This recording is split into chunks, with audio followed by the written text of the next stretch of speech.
반갑습니다. 소라기 아빠입니다. 고용지표 나오면서 미국 지수가 좀 많이 흔들리고 있는 모습인데요. 국장은 어쨌든 이번 주 내내 반등이 나왔습니다. 현 시점에서 한번 좀 생각 정리를 좀 해볼 필요가 있을 것 같아서 마이크를 잡았습니다. 네, 오늘 순서는 지수 현황 보고 시나리오 간략하게 얘기해보는 그런 시간 갖겠습니다. 우선 오늘의 지수 자체는 좀 의미가 있는 상황이라고 생각을 해요. 왜냐면은 코스피를 보시면 이 지점이 이제 그 작년도 6월 말에 해가지고 고점을 찍었는데 이때 이후로 고점이 계속해서 낮아지면서 지금 하락 추세가 본격적으로 일어났거든요.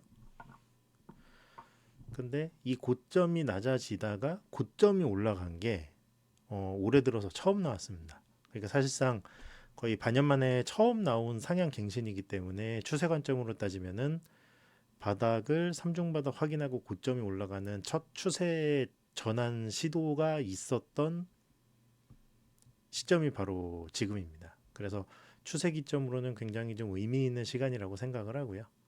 다만 이제 여기서 어디까지 반등을 목표로 잡을 건가에 대한 부분은 이제 조금 과제로 남습니다. 일단 추세를 지금 해가지고 넘어오면서 이렇게 해가지고 넘어오는 건 좋은데 지금 여기 이제 그 자세히 나오지는 않지만 62평은 사실상 지금 넘어갔어요. 근데 이제 제 블로그에도 이제 기준으로 해서 말씀을 드리지만 저는 이제 122평 위에 있냐 아니면 밑에 있냐 그런 거를 주로 보는데 제 2번 반등에 이 122평까지 해서 넘어가는지 안 넘어가는지가 지금 시황상 굉장히 중요하다고 생각해요. 이건 이제 코스피나 코스닥이나 전부 다 똑같고요. 이걸 이제 넘어가서 그 위에서 안착을 하느냐 아니면은 못 넘어가고 실패하고 이제 저점을 다시 다지느냐 이제 이거에 따라서 이제 좀 많이 갈릴 것 같습니다. 다만 이제 환율에 대한 문제도 분명히 좀 생각을 하기는 해야 됩니다. 원달러 같은 경우는 제가 이제 기존에 유튜브를 이거 직전에 촬영을 했었죠. 뭐 주된 내용으로 이제 한 번 더 짧게 말씀을 드리면 지금 원달러가 추세를 잡고 지금 이 채널링을 해가지고 돌파를 해서 지금 N자 상승이 나온 상태인데 여기서 단순히 N자 상승으로 끝나고 여기서 이제 조정 파동으로 해서 나온 다음에 다음 추세를 만들지 안 될지 지금 셋업을 보는 단계로 해서 넘어갈지 이게 아니면은 여기서 N자 상승으로 끝나지 않고 3파가 조금 더 이제 길게 나오면서 이 박스권 위에서 안착하는 흐름이 나오고 나서 5파 상승이 재차 이어지는 큰 장기 상승 파동이 이어지는지 이렇게 갈림길에 있다고 말씀을 드렸습니다. 일단 여러 가지 상황을 봤을 때 지금 조금 불안한 면이 없지는 않은데 이 원달러 같은 경우는 아직까지는 조금 지켜봐야 된다고 생각을 하고요. 월봉 마감까지는 좀 봐야 된다고 생각을 합니다. 일단 가장 중요한 거는 이렇게 넘어오는 이 박스하고 이 전고점 구간 계속해서 말씀드리지만 이 전고점 저항을 넘어간 구간에서는 분명히 한 번은 흔들리게 돼 있습니다. 근데 지금 상태에서 이 구간에서 얼마나 이제 흔들어 줄지에 대한 부분이 조금 고민으로 남네요. 코스닥이라고 사실 뭐 크게 시황이 바뀌는 건 없습니다. 내용 보시면 마찬가지로 하락 추세 해가지고 지금 넘어오는 단계에 있고 여기 파란 선으로 표기된 122평을 지금 넘어오느냐 마느냐 하는 이제 그런 구간에 있기 때문에 시나리오상 이렇게 해서 120 구간을 넘어오고 나서 이제 자리를 만드느냐 아니냐 이제 이런 걸로 해서 시황을 좀 볼 수 있을 것 같습니다. 일단 제가 연초에 해가지고 작년도 말에 그 연간 전망 올렸잖아요. 올해는 공매도 재개까지는 장이 좀 괜찮을 거라고 생각을 했었는데 지금 올라오는 강도가 굉장히 빨라요. 저는 사실은 1월보다는 좀 단계적으로 해서 대형주보다는 중소형주가 좀 이제 섹터로 해서 군집성을 이끌면서 끌고 가는 반등 장세를 사실은 좀 기대를 했었는데 지금은 반도체랑 뭐 지금 2차 전지도 그렇고 사실상 거의 전 섹터가 대형주 기준으로 움직이면서 지금 빠른 반등을 보이고 있는 장세이기 때문에 제가 생각한 반등 장세랑은 조금 결이 좀 다른 부분이 좀 있기는 합니다. 물론 이제 앞단에서 장이 많이 빠졌기 때문에 그럴 수는 있는데 ADR 보시면 네, 지금 작년도 기준으로 해서 가장 사실은 고가를 그러니까 ADR이 사실은 그 상승 종목과 하락 종목의 비율인데 지금 전체적으로 시장이 코스닥도 그렇고 코스피도 그렇고 올라오는 종목이 많다 그렇게 볼 수 있을 것 같아요. 근데 이렇게 올라오는 그 종목 수가 많은 거는 사실은 조금 단기 과열의 좀 느낌이 있기 때문에 그렇게 선호하는 장세는 아닙니다.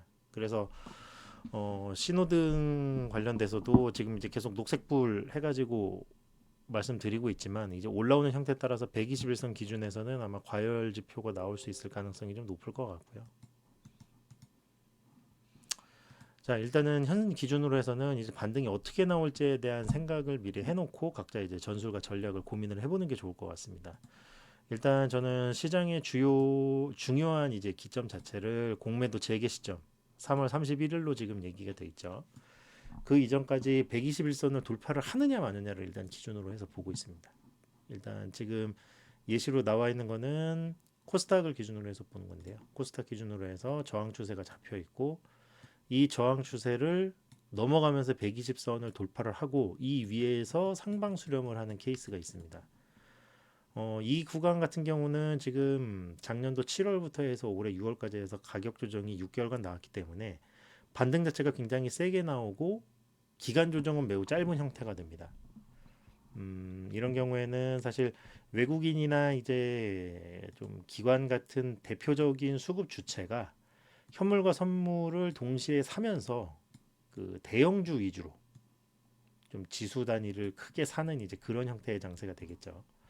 물론 지금 이제 탄핵이나 기타 이제 대선 관련된 변수가 좀 고려가 될 수는 있지만 이렇게 해서 빠르게 반등하는 경우는 사실 순환매가 나오면서 지금 대형주가 많이 오르는 장세가 예상이 돼요. 이렇게 되는 경우에는 그러면은 3월에 공매도가 재개되는 요 파란색 시점이 공매도 재개 시점이거든요. 이 시점을 전후로 해서 수렴이 나오면서 이제 올 한 해를 주도할 섹터나 이제 테마가 나올 거라고 생각을 하거든요.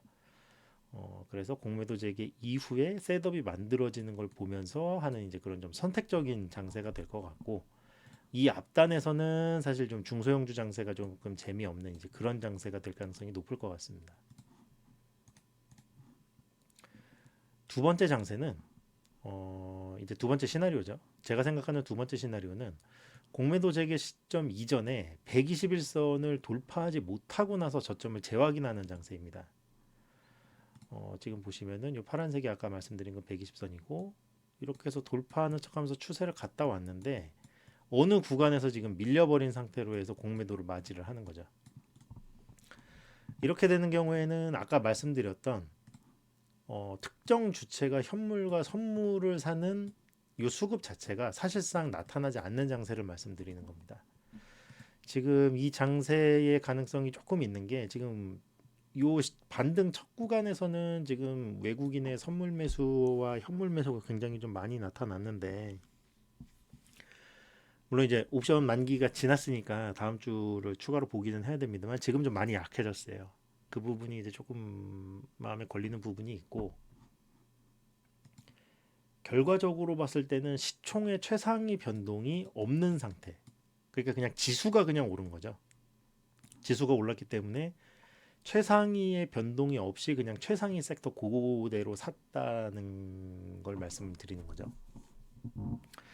그렇기 때문에 공매도 장세 이후에 대장주를 찾기가 조금 쉽지 않은 장세가 될 가능성이 높습니다. 그리고 대선 관련된 변수가 어찌됐든 지금 2월부터 나올 가능성이 있는데 요 120선을 찍고 나서 잡히는 요 저점이 이 구간이 될지 아니면 이 구간이 될지 모르는 상태가 되는 거죠.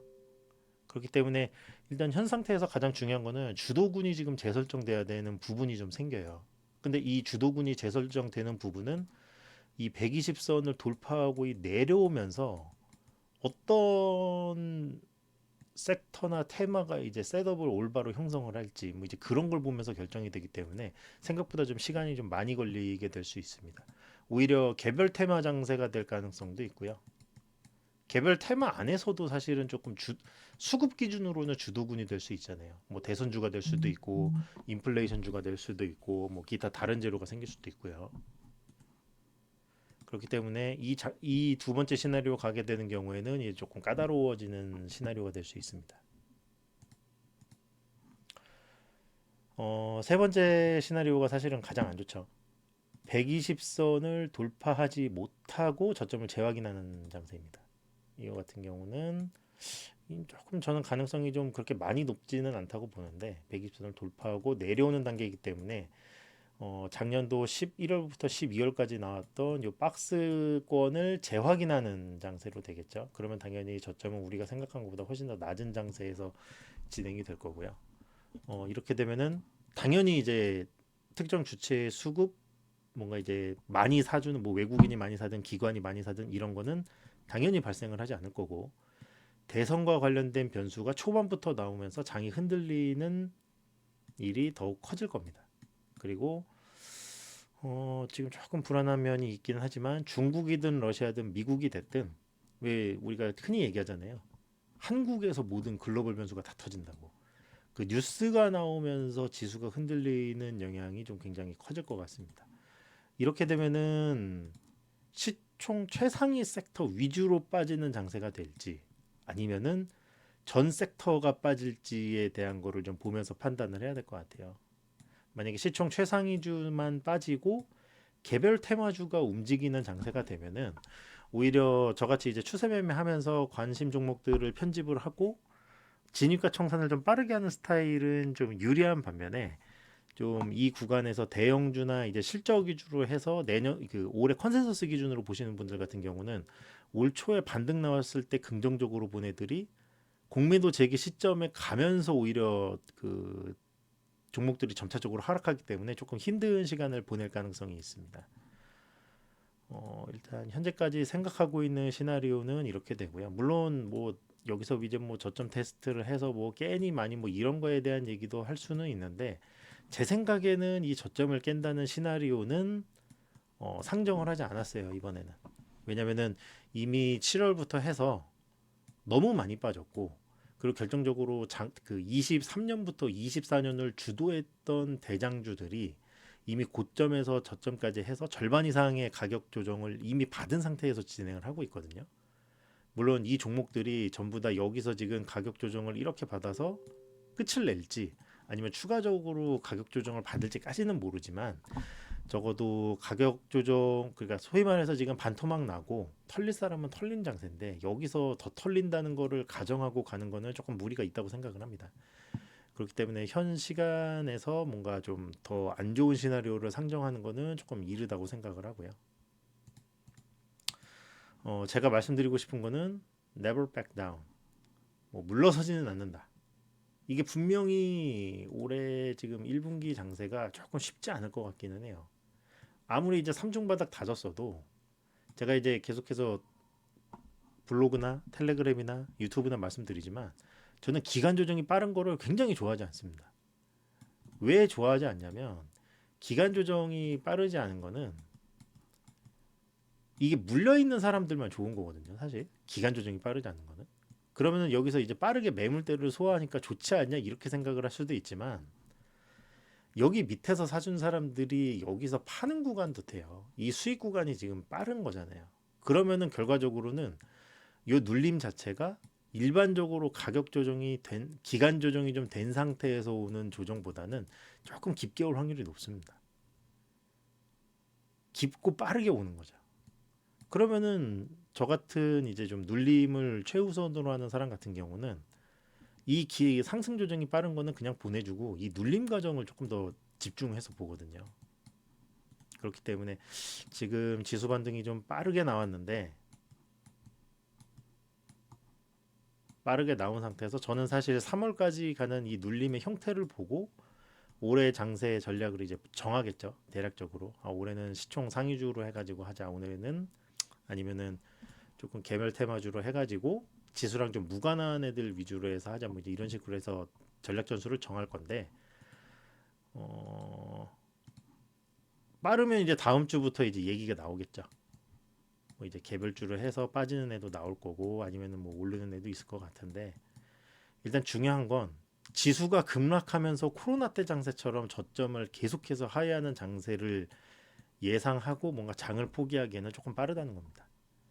아까도 말씀드렸다시피 기간 조정을 제대로 거치지 않고 빠진 애는 그만큼 반등 나오고 나서 나오는 하락이 조금 더 빠르고 깊습니다. 근데 이 구간 동안 분명히 여기를 깰 거라는 공포감을 굉장히 많이 주거든요. 근데 결과적으로는 이 반등이 빠른 이유는 그만큼 모멘텀 자체가 강하기 때문에 반등이 빠른 거거든요. 그렇기 때문에 결과적으로는 이렇게 하락조차 빨리 내려온 것 중에 셋업을 빠르게 형성하고 상방 수렴으로 된 다음에 재상승을 준비하는 이 구간을 노리는 게 현재 제 메인 시나리오입니다. 근데 이제 이 구간이 요 구간에서 잡힐지 요 구간에서 잡힐지는 모른다는 게 이제 조금 어려운 부분이 있죠. 실무적으로. 어찌됐든 현 상태에서 다음 주가 조금 쉽지 않을 것 같아요. 근데 그렇다고 해서 지금 뭐 장을 완전히 포기하기에는 많이 이르다. 이 저점을 충분히 확인한 다음에 판단해도 늦지 않다. 이렇게 말씀드리고 싶습니다.